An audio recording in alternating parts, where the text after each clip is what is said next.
ষষ্ঠ শ্রেণীর ক্লাস 6 এর ইতিহাসের কিছু নমুনা প্রশ্ন উত্তর সাজেশন। ক্লাস 6 এর কিছু ইম্পর্টেন্ট নমুনা প্রশ্ন উত্তরের সাজেশন। তোমরা সবাই মন দিয়ে শোনো, লেখো, আর সবাই লাইক অ্যান্ড সাবস্ক্রাইব দিয়ে দাও। সবাই লাইক অ্যান্ড সাবস্ক্রাইব দিয়ে মনোযোগ সহকারে পুরো ভিডিওটা শোনো আর লেখো। পুরানো পাথরের যুগ কবে হয়েছিল? খ্রিস্টপূর্ব 20 লক্ষ বছর থেকে খ্রিস্টপূর্ব 10,000 বছরের মধ্যে। অস্ট্রালোপিথেকাস কত বছর আগে পৃথিবীতে এসেছিলেন?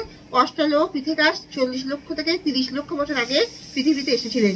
13 টয়ফলা রয়কা। 13 শব্দের অর্থ হলো সার। নর্মদা উপত্যকায় কোথায় 8,000 বছর পুরানো বন্য পশুর হাড় মিলেছে? আদমগড়ে। রেখা। আদিম যুগের কোন শ্রেণীর মানুষ পাথরকে অস্ত্র হিসেবে ব্যবহার করা শুরু করে?